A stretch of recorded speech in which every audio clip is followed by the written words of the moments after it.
She is a fashion activist from San Paulo, Brazil.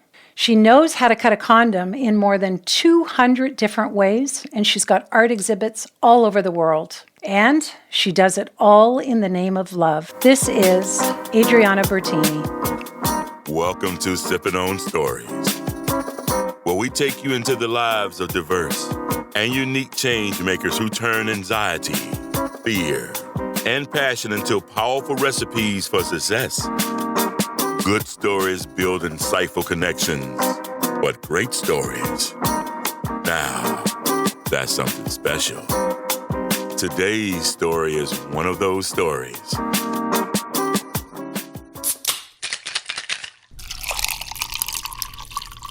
Hi there, my name is Rose McInerney. I am excited to bring you into our Sipping on Stories lounge today for yet another great story. If you like what you are hearing, please hit that subscribe button because I've got two really great stories to share with you today. The first one is one that we're always sipping on. What kind of sipping are we doing today? Well, the guest is Adriana Bertini, and so I always reach out to our guests and ask us, do you have a favorite, something that you like to sip on every day? Often I get healthy drinks like teas, coffee. If coffee is healthy, I think that's okay. But I usually get something like that. But inevitably, there's always something a little tougher for those days if you need something tougher. So I asked Adriana about her favorite drink, and she told me that she loves a drink that is the national drink of Brazil. It's called a chimarrão. I know I'm getting it a little wrong. She's a Portuguese woman and she's got a beautiful accent. But what I do want to tell you about this drink, it is the most unusual. It sort of looks like matcha tea. But this drink is thick, it's served super hot, and it's a very comforting drink. And it probably fits Adriana because of the type of work that she does. I have chosen, however, to sip on something a little tougher today because this is a heart-wrenching story. Adriana told me that she also likes a gin and tonic. It's fresh, it's breezy, the senses from the drink just kind of reach up and grab you, and that's exactly what happens when you see the kind of work that Adriana does. So I want to give you a little bit of background to that. I first discovered Adriana in a very unusual place. For those of you that are New Yorkers and have been along Fifth Avenue, you tend to think about shopping. I was on a mission, though, this day. I was on assignment doing a story that connected or compared our cell phone use and the euphoria you get from hearing those dings and those likes to sex addiction.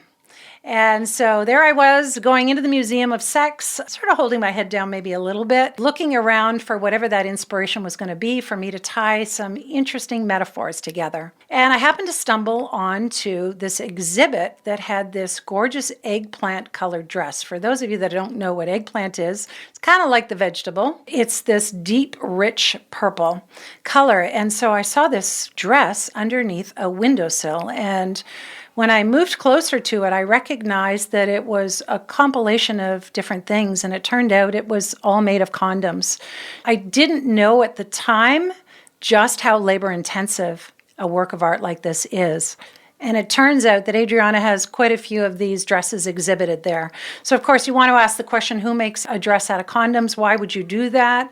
And that's what drew me into the story. So I quickly forgot the other story, and I reached out to Adriana over social media and asked her a few questions, and a story unfolded here. It's the kind of story that is going to move you. Because she is a woman who is a bona fide haute couture fashion designer. She is self-taught. She has traveled around the world. Her work is collected by all kinds of greats and famous actors and names in the fashion business that you would recognize. I know you want me to spill. I'm just going to say maybe Charlize Theron, or maybe you've heard of Jean-Paul Gaultier. There are collectors that love what she does.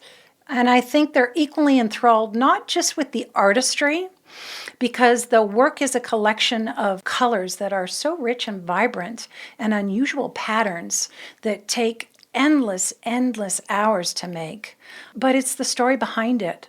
Adriana started doing outreach work in her native homeland from the time she was 9 years old. She tells me that she used to read to blind kids in the neighborhood. She comes from a family where social justice and giving back and being of service to others is just ingrained. It's part of her blood. And of course, that's something that is near and dear to our hearts here on Sipping on Stories. We're looking for change makers, people that get in and they change the world in their own ways, whatever that may be. They harness what they have. So tired of the commercialism that Adriana found around the world and in the fashion world, after the whole AIDS epidemic and the explosion of that in the 80s, she saw many of her fashion friends die, and she knew she had to do something to raise awareness for this.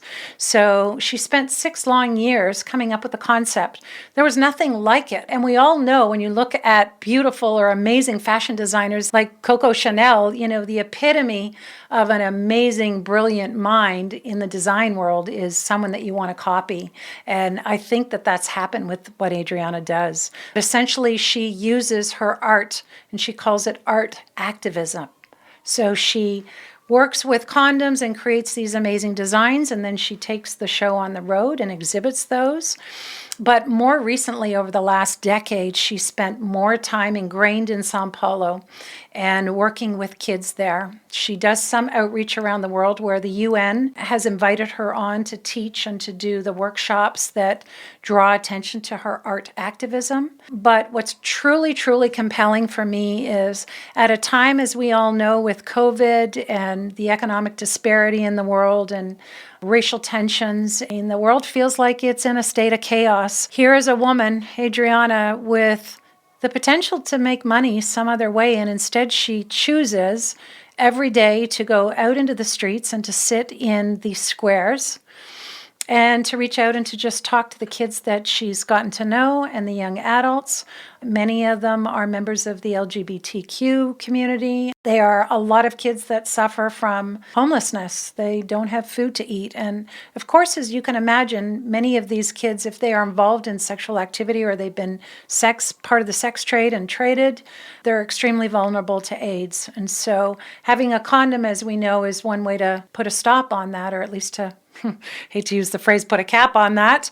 But truly, this is something that she does. She teaches awareness about sexual health and about self-esteem and all the values that go into being a healthy person. And so part of her street work as well is just going out and really being a missionary to people, taking them in, seeing what she can do to advocate for them and to get them help. But more importantly as well, to just let them know that they're loved in the world. And again, as we all know in this COVID reality, if you don't have the ability to have access to clean water and wash your hands, or to have something, we all know what it was like with the run on Purell in the stores. It's horrific. So to think that you've got no medical care, your sanitary conditions are well below anything, and you're impoverished, you really don't stand a chance. And all you have to do is look at the numbers in Brazil. I don't have an exact count, but I think that they have already surpassed what we've seen here in the US. And I don't think there's any sign of them stopping either. So this is a massive pandemic, and this is one woman fighting this pandemic with her gifts and her talents. You're going to be amazed. I can't wait to introduce her and invite her into our sipping lounge here. Let's take it away and hear what Adriana has to say. Hi, everyone. Welcome to Sipping on Stories. We are in the lounge here with Adriana Bertini. I've given you a little intro to Adriana. She's a remarkable woman. I cannot wait for you to hear her story. We could spend days in the lounge listening to the wisdom of this woman. We don't have days today, but what I would like to do is welcome you first, Adriana, to the show. Thank you so much. And I am going to tell you very quickly that we have Adriana, as I mentioned, is from San Paulo, Brazil. And so, of course, we have a little bit of a language barrier. She speaks Portuguese. I don't. I speak English. So we have the gracious help of one brilliant Ana Papas, who is going to do the translation for us. So what I'll do, and this is really a great example of how people around the world can communicate with each other. Language doesn't have to be a barrier. So I think that there are always very creative ways around this. And so I love that we're doing a show that's multilingual today. So without any further ado, let's jump right into it. And Adriana, what I'd love to ask you that I know that people are really going to be interested in is really who you are and how you got to this place. You were a fashion designer. You could be making all kinds of money and truly being, on the forefront. You've been in 35 countries. You've got exhibits everywhere. Why this? Can you tell us a little bit about who you are and what you do? Primeiro, eu queria agradecer o convite, né? Muito obrigada. Hello, thank you so much for this invitation. My English is so poor, but I can try just to say thank you. Esse caminho foi um caminho muito peculiar, né?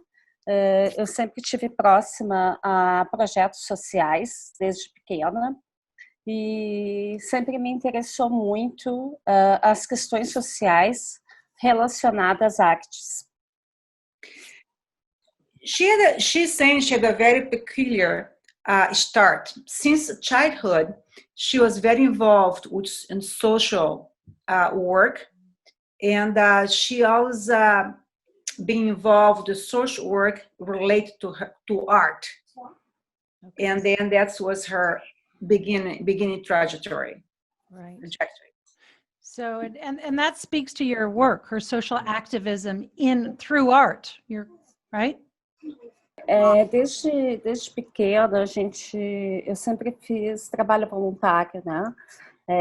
Com 9 anos, eu fazia leitura para pessoas cegas e muito jovem, sempre estive próxima a fazer doações em comunidades carentes ou fazia horas de trabalho voluntários em comunidades pobres. E em certo momento, quando eu tinha 20 e poucos anos, eu fui trabalhar com aulas de aquarela para crianças vivendo com HIV e AIDS. Isso depois de uma longa trajetória trabalhando como ativista do Greenpeace, fiquei 10 anos do Greenpeace antes disso. Mas foi nesse momento que eu encarei o ativismo, a arte social, quando eu me deparei com essas crianças vivendo com HIV. Mm-hmm.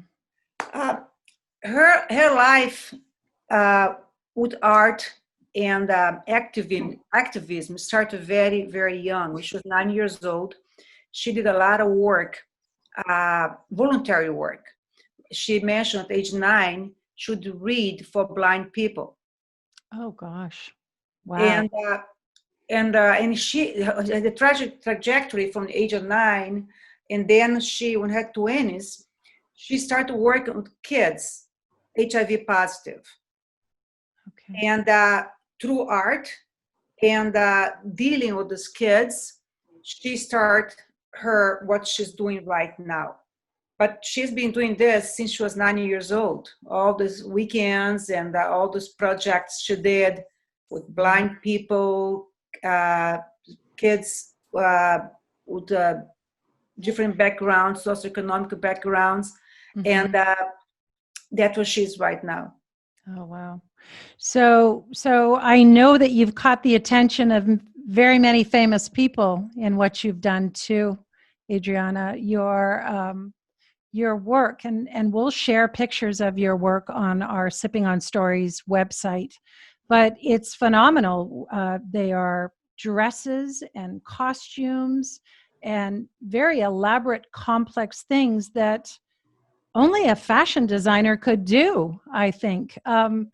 It's astounding. I read that you can cut a condom 80 different ways. I'm amazed by that, but it's the beauty of what you do to call attention. What's it like for you? Like, tell me a little bit about the fashion world. Have you toured this around? Who's seen this? Who is supporting you? Do you have support? So a little bit about where you've been with the art, and then maybe what kind of support you have for it. Eu não tenho uma formação acadêmica, né, em moda, mas eu tive várias vivências. Eu sempre fui uma pessoa muito criativa e eu trabalhei na indústria da moda como criativa, né, com design, com criação de acessórios, bolsas, sapatos, roupa, com costura.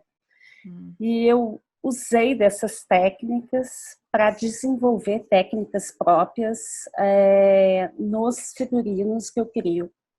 Mas isso foi um desafio muito grande, porque eu criei um conceito que não existiam referências, né? E para isso eu precisei estudar muito técnicas de pigmento, de recorte, de tapeçaria, para ter esse resultado estético.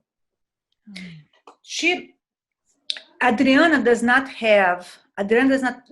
have a formal fashion design study. So everything she's doing right now is based on her creativity. She started to work with designers, doing with clothes, shoes, purses, and she was learning as she went along. And she developed. It was very difficult. She had to study a lot because she didn't have a formal training. She has to learn the pigments, the colors, the shapes to what she's doing right now. But she did not have a formal. It's all her creativity. All here.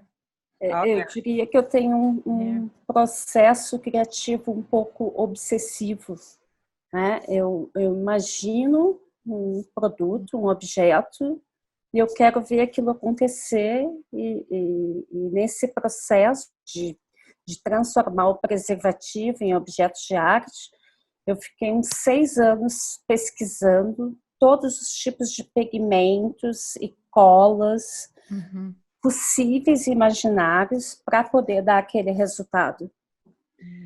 She conceptualized a shape of something in her mind, and she said specifically she's very obsessed about creating that. So, for example, she said that she studied 6 years. She taught 6 years how she could transform those condoms in what she's doing right now. How could she, the colors, the shapes, the cutting, how she would do it. It took her 6 years have from a concept to a real thing being done.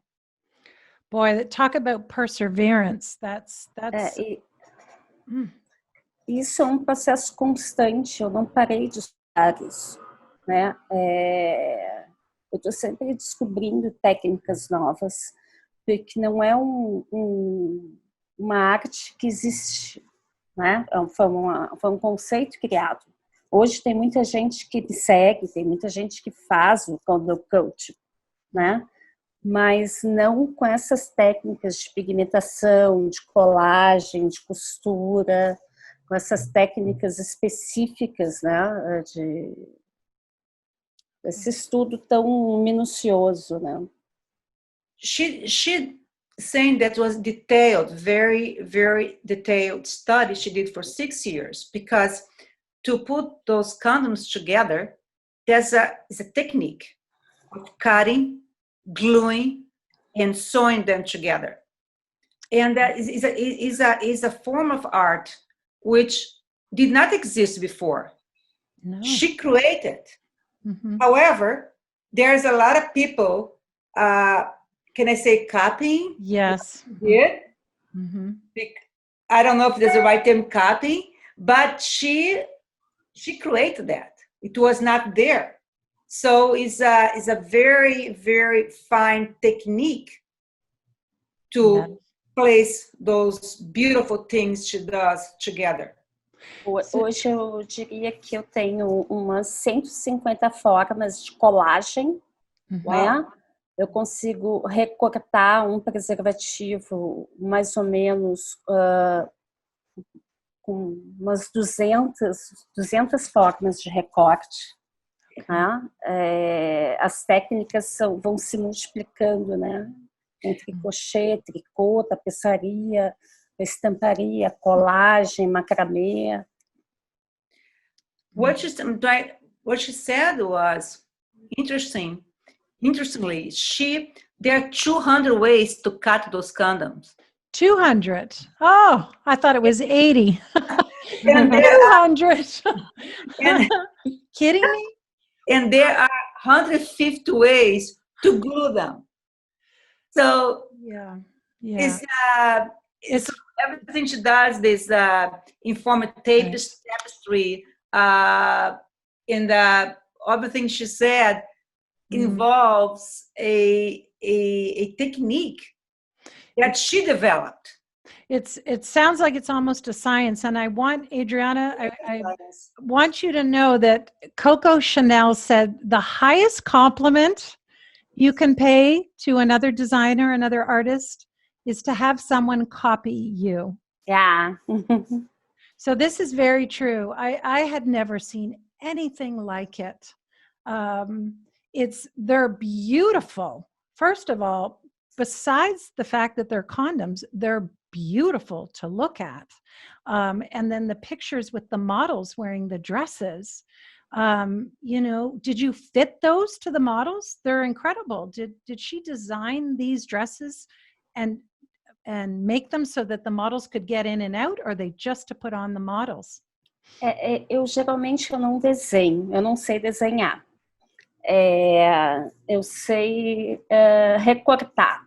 O instrumento que eu domino é a costura, né? Então eu trabalho com uma técnica que chama moulage. Então eu vou recortando e vou dando a forma e faço a roupa no manequim, né? E todas as roupas são vestíveis em pessoas e em manequins. Mas você pode tirar a roupa depois? Sim. Okay. She mentions she's not a designer of those clothes. Right. What she does, she cut them.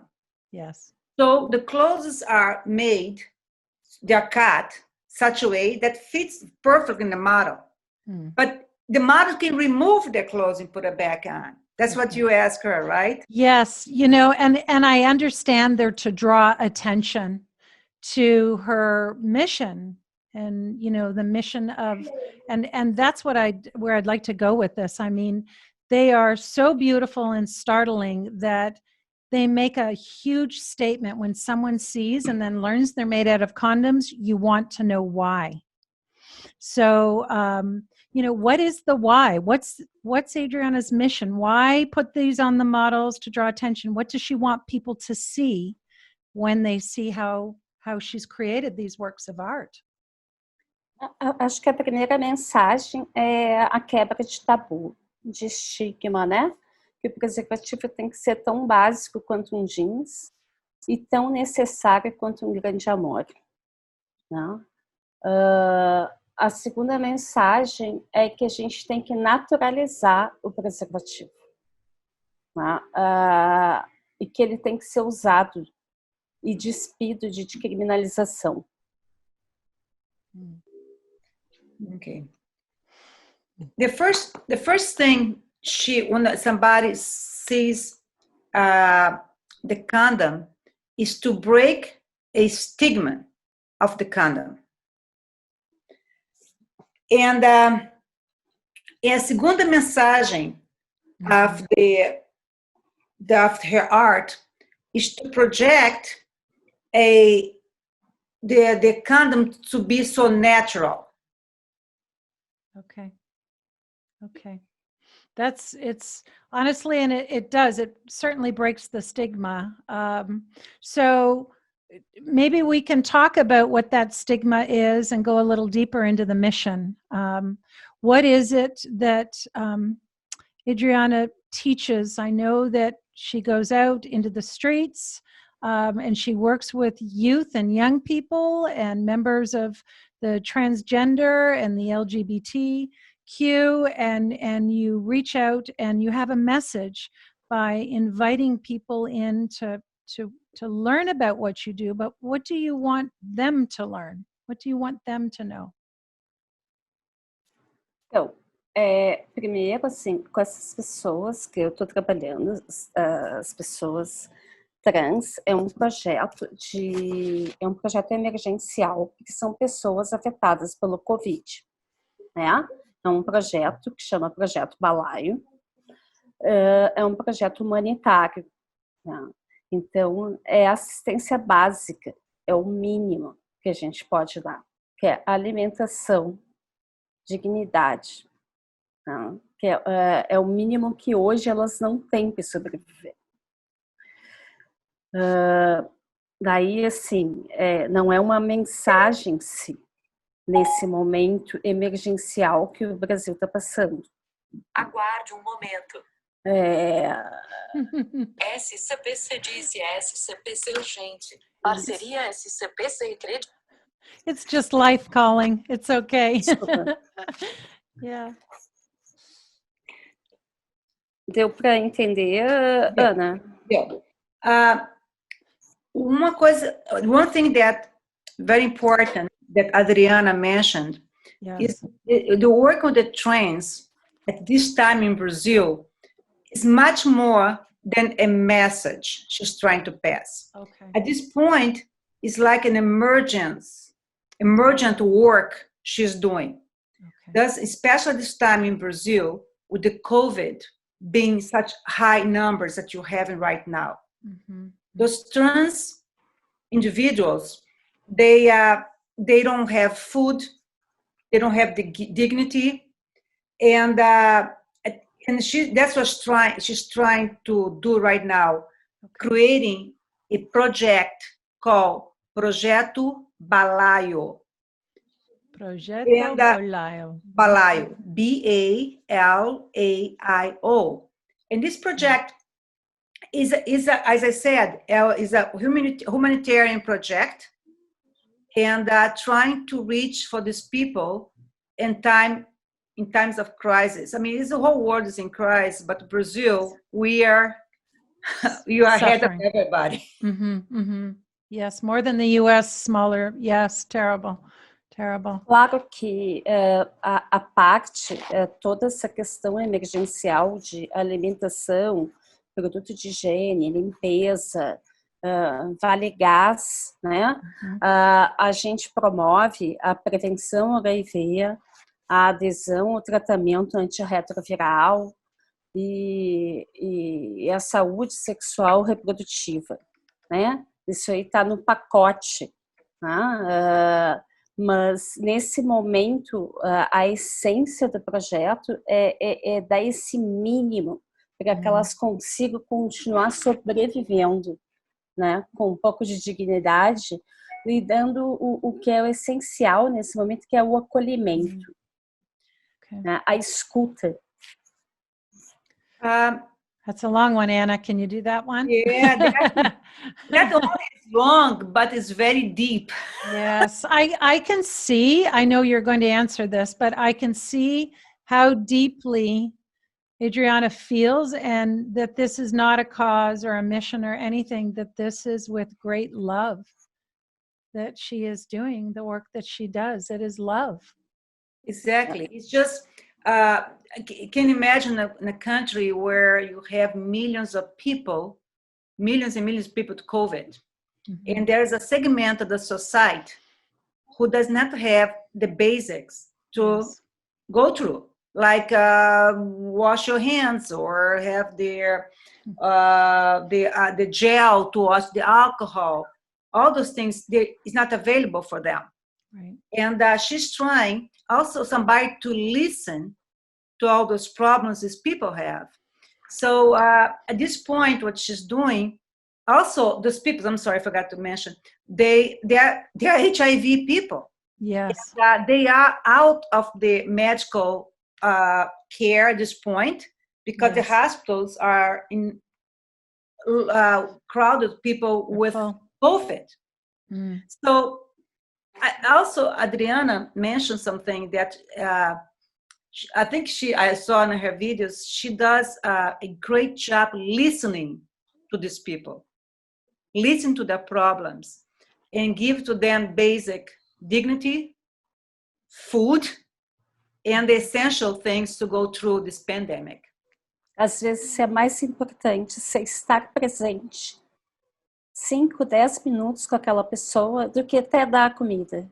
Mas é você estar ali e praticar essa escuta, fazer o acolhimento e ter essa troca de afeto. And I think the whole thing she mentions that the most important thing is to spend 5-10 minutes with people, listening to them. Just listening, just listen to their problems and how can she help. And sometimes it's more important than feed them, just to listen and giving a word of saying things will get better and just being a human being that we're missing a lot those days. That's, it speaks to so many things here in America, but I mean, to be already without any health care and to be HIV and not have the immune system, and then to be that vulnerable to COVID, it's a death sentence. It's like a death sentence almost. It breaks my heart. I can't imagine, because every day you see this, and I'm hearing your story, but I don't see, and I can't imagine how painful it is for you to be here in this situation, and to see that people are struggling, and you want to help, and you're looking for ways within your own means to do that. I am completely moved. I know the audience will be completely moved. Please share with Adriana that we will send a link that she could share that with me, and we will send a link on our website for people to be able to give. Can you do that? Yes. Good. All right. See, we're talking. We're communicating already, even despite.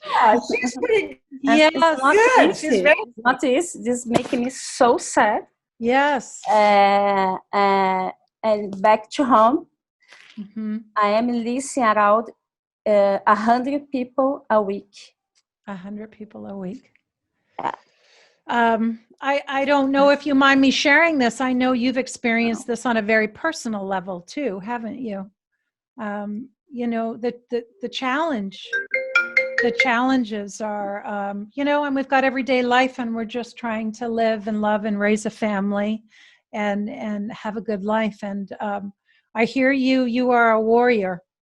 You are a warrior fighting for people. And I think what I want to know, that people might want to know, is when you see all this pain and how difficult it is, and your heart is broken, and you see people dying every day, what keeps you going back? How do you manage to continue to do this day after day after day after day?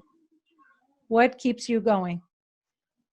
Quando eu vejo que eu fiz a diferença na vida de uma pessoa, eu sei que eu não posso parar. É minha missão. If she can make, she's saying that if she can make a difference in one person's life, she knows she should keep going. She can't stop. I understood the word possible, and it's impossible for you to stop. You're compelled. I think you were born to do the work that you're doing. I'm anxious to share more about your story. You are just an incredible person. I think we all have so much to be grateful for in the world, and you show us by your change-making leadership that everybody can get in and make a difference. Adriana, I want to thank you for this, for what you do for the world, for what you do to serve people. And I hope we can stay in touch and keep talking about this, and you continue to share stories, and we can find another time to, maybe we'll get a very large Portuguese audience as well, and be able to share this in a large way and tag people to pass it on, because this is a universal language you're speaking. It's the language of love, I see that, and the work and the attention you draw to sexual health and self-esteem and compassion is something we all want to hear more about and feel and do something in lieu of. Thank you so much for sharing today. Thank you so much for this Truly. opportunity. And It's my pleasure to be here. we are humbled. And Anna, thank you so much for doing the translation as well. You're a quiet backbencher there working behind the scenes. Thank you so much. You're welcome. Okay. I'm glad that I could help. They're just lovely. You're truly just so filled with light. I'm absolutely amazed and admire you tremendously. Thank you. Okay. Thank you. All right. Goodbye for now. Okay. Okay. Wow. Wow. The last sip in this story is pretty simple. 4 letters, LOVEE. That's 5. Love. Compassion. Making the best of what you have in your life. Fighting against all odds. These are the things that make for a change maker. There's always compassion and a caring for the world and service beyond your own life and your own circumstances. I want to thank Adriana for coming on today. This is a casual kind of lounge, and I think it's the place where we have discussions about what really matters in the world. So I hope to hear from you. Please, if this story has moved you in any way, I hope that you'll subscribe and you'll look forward to hearing the next story that we bring you. And I also hope you'll give us a 5-star rating. So hit that subscribe, give us a 5-star rating, and come back and see us. Send a note out to us. You can reach us at sippingonstories.com. We've got show notes there, and we've got extra information about Adriana. And we will have a link as well there for you. If it's not up immediately, you'll see it. There'll be a link for ways for you to donate to Adriana Bertini's cause. Thanks very much, everyone. Have a great night. Stay safe. Enjoy life. Live well. And sip on that last sip. Make it count.